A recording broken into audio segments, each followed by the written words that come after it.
Cartas a quien pretende enseñar. Primera carta. Enseñar a aprender.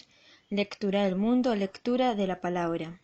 Ningún tema puede ser más adecuado como objeto de esta primera carta para quien se atreva a enseñar que el significado crítico de ese acto, así como el significado igualmente crítico de aprender.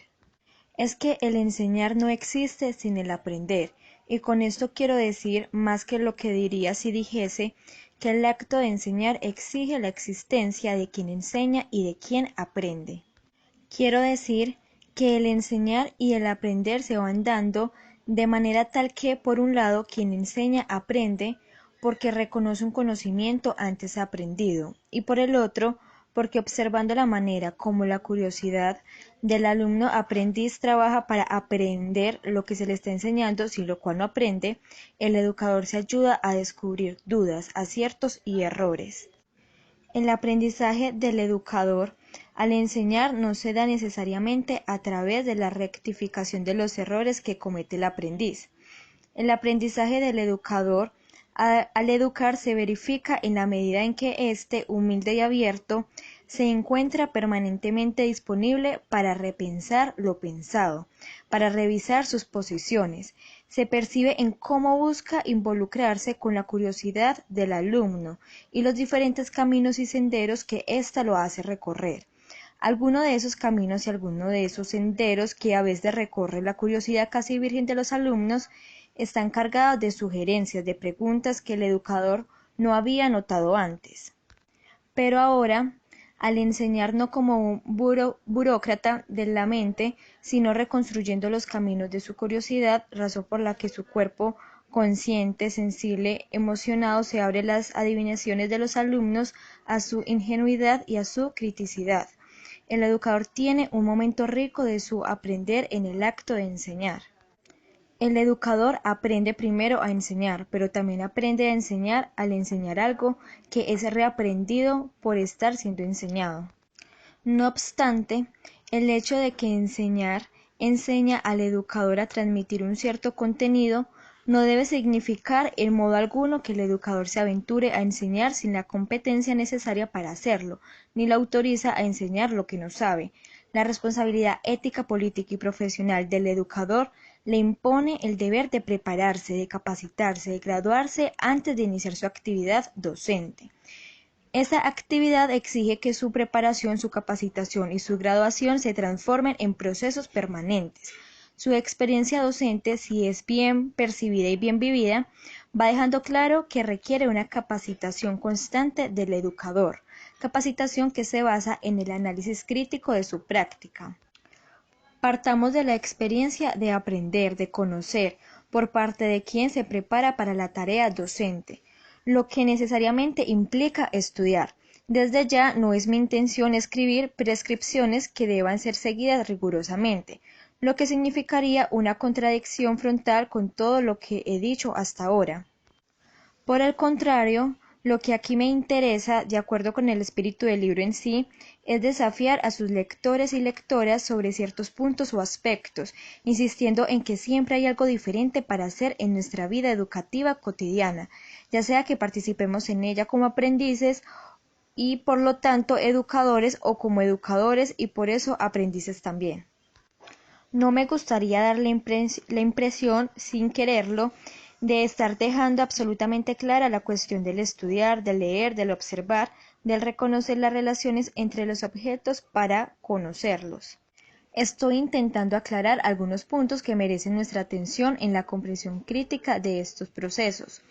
Comencemos por estudiar, que al incluir el enseñar del educador incluye también, por un lado, el aprendizaje anterior y concomitante de quien enseña y el aprendizaje del principiante que se prepara para enseñar en el mañana o que rehace su saber para enseñar mejor hoy. Y por otro lado, el aprendizaje de quien a un niño se encuentra en los comienzos de su educación.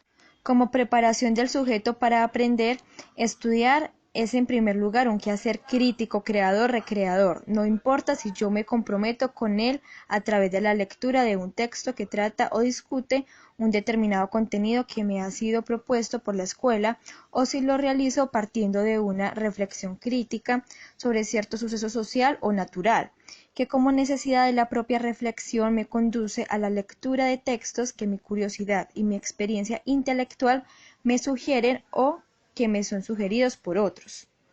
Siendo así, en el nivel de una posición crítica que no opone el saber del sentido común a otro saber más sistemático o de mayor exactitud, sino que busca una síntesis de los contrarios. El acto de estudiar siempre implica el de leer, aunque no se agote en este. De leer el mundo, de leer la palabra y así leer la lectura del mundo hecha anteriormente. Pero leer no es mero entretenimiento, ni tampoco es un ejercicio de memorización mecánica de ciertos fragmentos del texto. Si en realidad estoy estudiando, si estoy leyendo seriamente, no puedo pasar una página si no he conseguido alcanzar su significado con relativa claridad. Mi salida no es memorizar trozos del texto leyéndolos mecánicamente 2, 3 o 4 veces y luego cerrar los ojos y tratar de repetirlos como si su fijación puramente maquinal me brindase el conocimiento que necesito. Leer es una opción inteligente, difícil, exigente, pero gratificante. Nadie lee o estudia auténticamente si no asume frente al texto o al objeto de la curiosidad la forma crítica de ser o de estar siendo sujeto de esa curiosidad. Sujeto de lectura, sujeto del proceso de conocer en el que se encuentra. Leer es procurar o buscar crear la comprensión de lo leído. De ahí la importancia de la enseñanza correcta de la lectura y de la escritura, entre otros puntos fundamentales. Es que enseñar a leer es comprometerse con una experiencia creativa alrededor de la comprensión y de la comunicación, y la experiencia de la comprensión será tanto más profunda cuanto más capaces seamos de asociar en ella, jamás dicotomizar, los conceptos que emergen en la experiencia escolar procedentes del mundo de lo cotidiano. Un ejercicio crítico siempre exigido por la lectura y necesariamente por la escritura es el de cómo franquear fácilmente el pasaje de la experiencia sensorial, característica de lo cotidiano, a la generalización que se opera en el lenguaje escolar y de este a lo concreto tangible. Una de las formas para realizar este ejercicio consiste en la práctica que mencioné como lectura de la lectura anterior del mundo, entendiendo aquí como lectura del mundo aquella que antecede a la de la palabra y que, persiguiendo igualmente la comprensión del objeto, se hace en el dominio de lo cotidiano. La lectura de la palabra, haciéndose también búsqueda de la comprensión del texto y por lo tanto de los objetos referidos en él, nos remite ahora a la lectura anterior del mundo. Lo que me parece fundamental dejar bien claro es que la lectura del mundo que se hace a partir de la experiencia sensorial no es suficiente, pero por otro lado tampoco puede ser despreciada como inferior por la lectura hecha a partir del mundo abstracto de los conceptos y que va de la generalización a lo tangible. En cierta ocasión, una alfabetizadora nordestina discutía en su círculo de cultura una codificación que presentaba a un hombre que, trabajando el barro, creaba un jarro con las manos. Discutía sobre lo que es la cultura a través de la lectura de una serie de codificaciones, que en el fondo son representaciones de la realidad concreta. El concepto de cultura ya había sido aprendido por el grupo a través del esfuerzo de comprensión que caracteriza la lectura del mundo y o de la palabra. En su experiencia anterior, cuya memoria ella guardaba en su interior, su comprensión del proceso en el que el hombre, trabajando con el barro, creaba el jarro, comprensión gestada de manera sensorial. Le decía qué hacer. El jarro era una forma de trabajo con la cual concretamente se mantenía. Así como el jarro no era sino el objeto, producto del trabajo que una vez vendido posibilitaba su vida y la de su familia. Ahora bien, yendo algo más allá de la experiencia sensorial, superándola un poco, daba un paso fundamental. Alcanzaba la capacidad de generalizar que caracteriza a la experiencia escolar. Crear el jarro a través del trabajo transformador sobre el barro no era solo la forma de sobrevivir, sino también de hacer cultura, de hacer arte.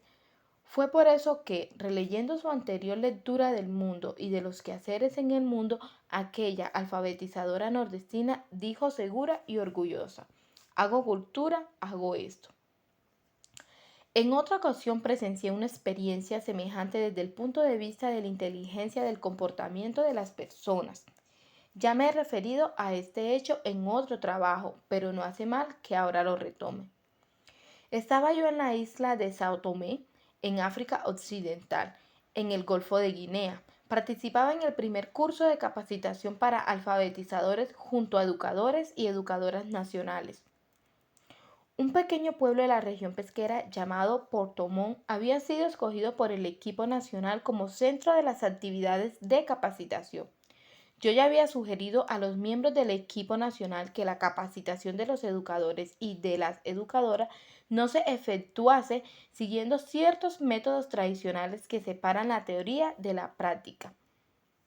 Tampoco a través de ningún tipo de trabajo dicotomizante que menosprecie la teoría, que le negase toda importancia y enfatizase exclusivamente la práctica como la única valedera, o bien que negase la práctica y atendiese exclusivamente a la teoría. Por el contrario, mi intención era que desde el comienzo del curso viviésemos la relación contradictoria que hay entre la teoría y la práctica, que será objeto de análisis en una de mis cartas.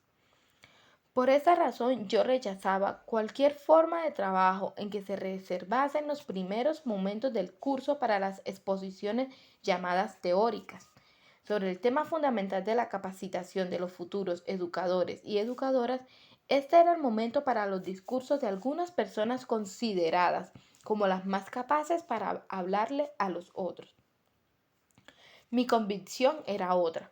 Pensaba en una forma de trabajo en que en una misma mañana se hablase de algunos conceptos clave, codificación y decodificación.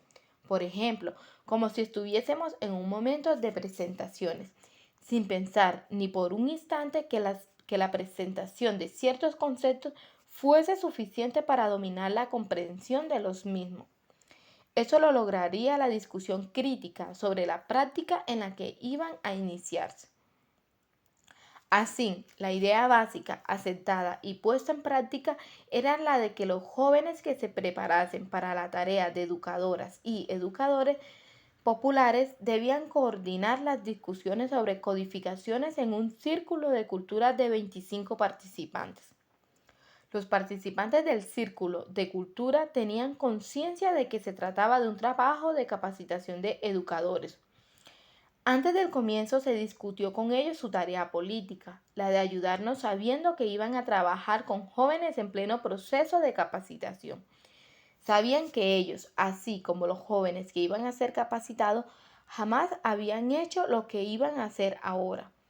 La única diferencia que los separaba radicaba en que los participantes solamente leían el mundo, mientras que los jóvenes que se iban a capacitar para la tarea de educadores ya leían también la palabra. Sin embargo, jamás habían discutido una codificación en esa forma, ni habían tenido la más mínima experiencia de alfabetización con nadie. En cada tarde del curso, con 2 horas de trabajo con los 25 participantes, 4 candidatos asumían la dirección de los debates. Los responsables del curso asistían en silencio, sin interferir, tomando sus notas. Al día siguiente, durante el seminario de evaluación y capacitación de 4 horas, se discutían las equivocaciones, los errores y los aciertos de los candidatos en presencia de todo el grupo, desocultándose entre ellos la teoría que se encontraba en su práctica. Difícilmente se repetían los errores y las equivocaciones que se habían cometido y que habían sido analizados. La teoría emergía empapada de la práctica vivida. Fue precisamente en una de esas tardes de capacitación durante la discusión de una codificación que retrataba a Porto Montt con sus casitas alineadas a la orilla de la playa frente al mar y con un pescador que dejaba su barco con un pescado en la mano, cuando 2 de los participantes se levantaron como si se hubiesen puesto de acuerdo y caminaron hasta una ventana de la escuela en la que estábamos y, mirando a Porto Montt allá a lo lejos, dijeron: volviéndose nuevamente hacia la codificación que representaba al pueblo. Sí, Puerto Montt es exactamente así y nosotros no lo sabíamos. Hasta entonces, su lectura del lugar, de su mundo particular, una lectura demasiado próxima al texto, que era el contexto del pueblo, no les había permitido ver a Puerto Montt como realmente era. Existía cierta opacidad que cubría y encubría a Puerto Montt. La experiencia que estaba realizando de tomar distancia del objeto, en este caso de la codificación de Puerto Montt, les permitía una nueva lectura más fiel al texto, vale decir, al contexto de Puerto Montt.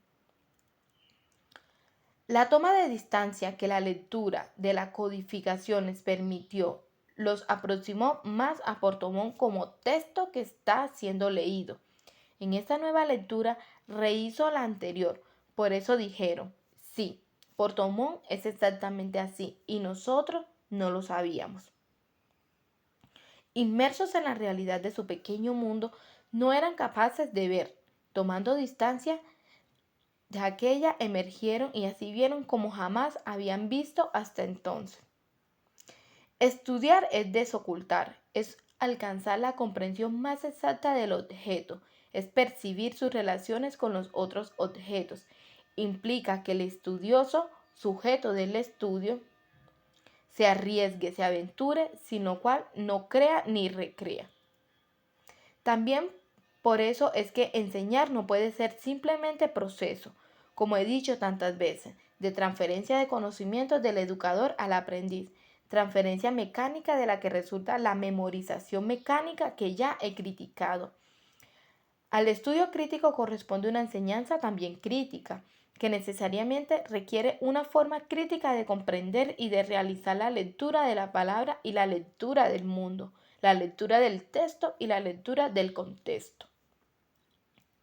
Esta forma crítica de comprender y de realizar la lectura de la palabra y la lectura del mundo está, por un lado, en la no negación del lenguaje simple, desarmado, ingenuo, en su no desvalorización por estar conformado por conceptos creados en lo cotidiano, en el mundo de la experiencia sensorial, y por el otro lado, en el rechazo de lo que se llama el lenguaje difícil.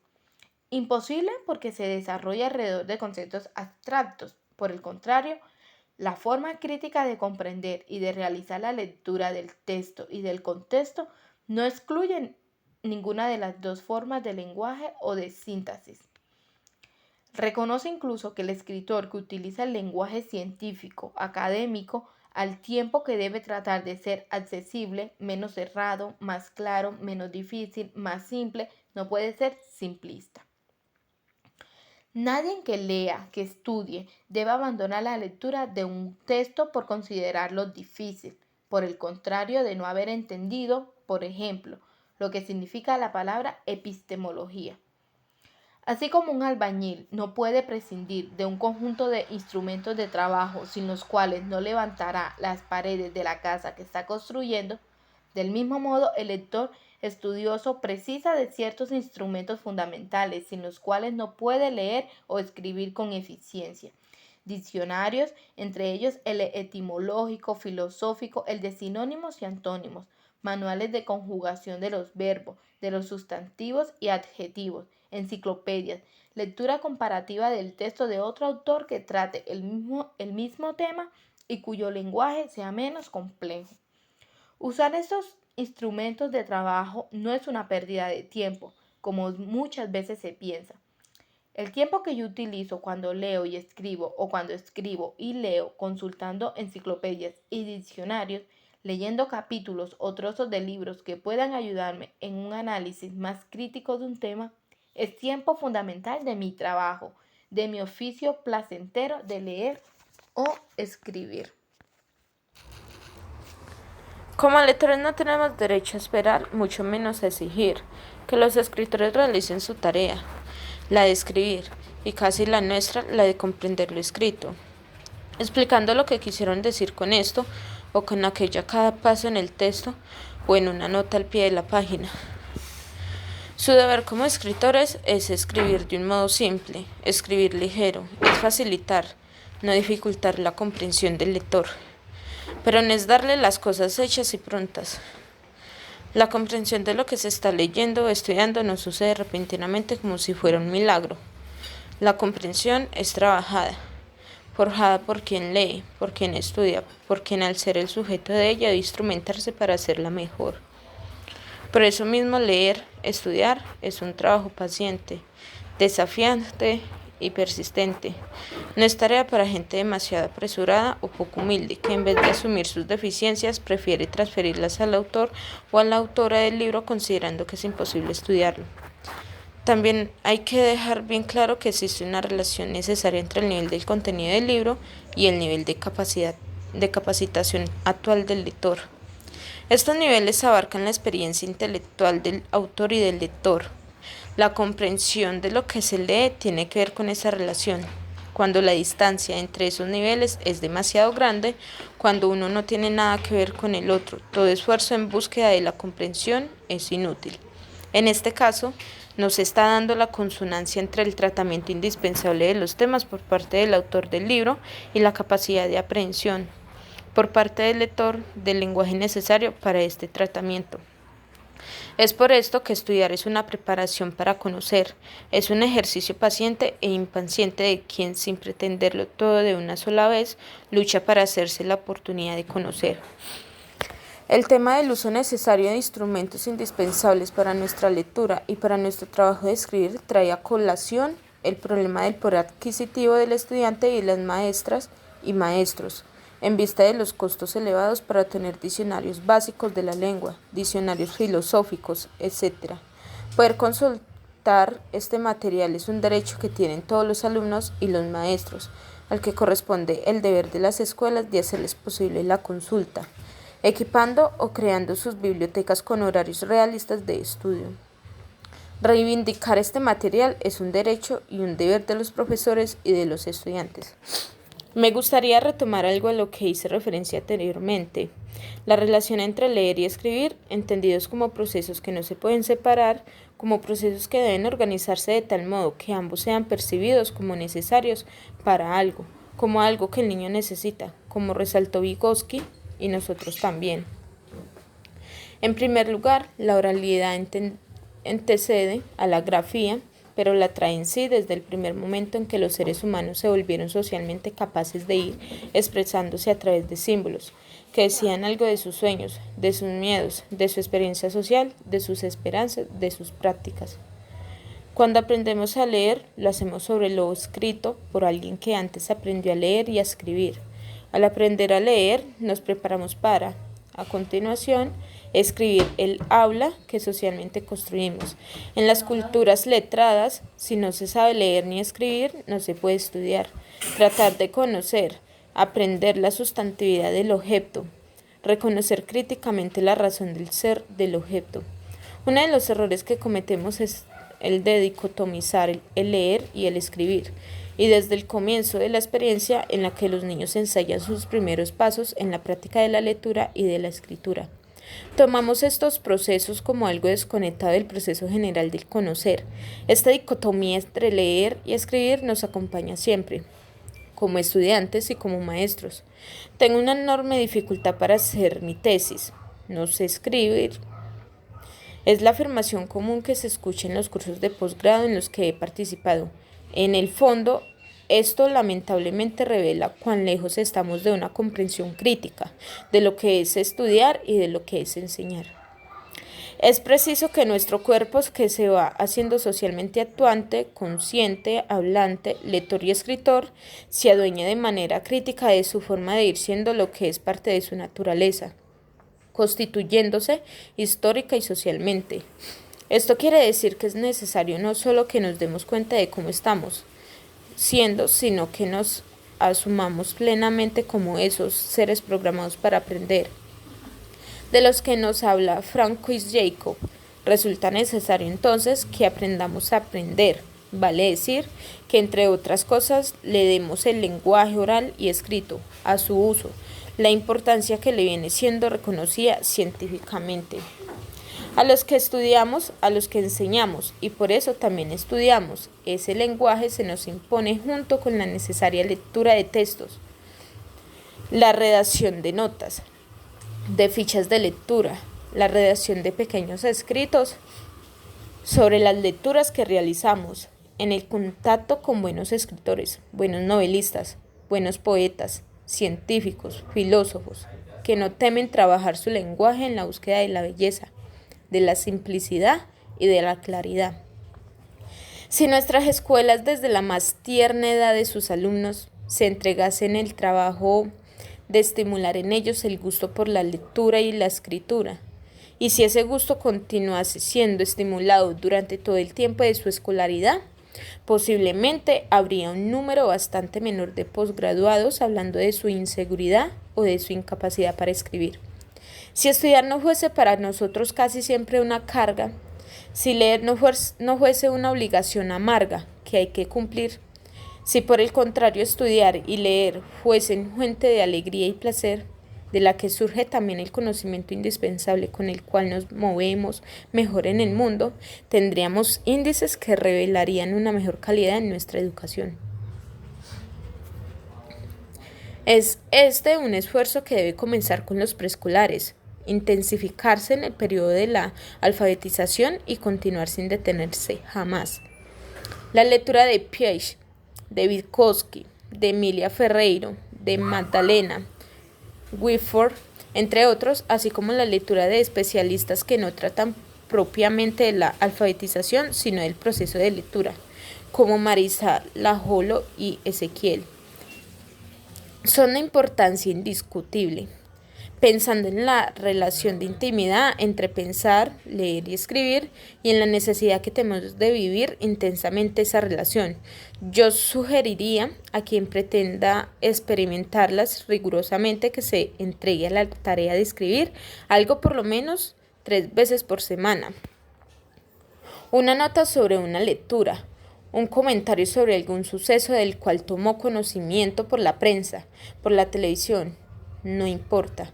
Una carta para un destinatario inexistente. Resulta muy interesante fechar los pequeños textos y guardarlos para someterlos a una evaluación crítica 2 o 3 veces después. Nadie escribe si no escribe, del mismo modo que nadie nada si no nada. Al dejar claro que el uso del lenguaje escrito y por lo tanto de la lectura está en relación con el desarrollo de las condiciones materiales de la sociedad, estoy subrayando que mi posición no es idealista. Rechazando cualquier interpretación mecanicista de la historia, rechazo igualmente la idealista. La primera reduce la conciencia a la mera copia de las estructuras materiales de la sociedad. La segunda somete todo el todopoderosismo de la conciencia. Mi posición es otra. Entiendo que esas relaciones entre la conciencia y el mundo son dialécticas, pero lo que no es correcto es esperar que las transformaciones materiales se procesen para después comenzar a enfrentar correctamente el problema de la lectura y de la escritura. La lectura crítica de los textos y del mundo tienen que ver con su cambio en proceso.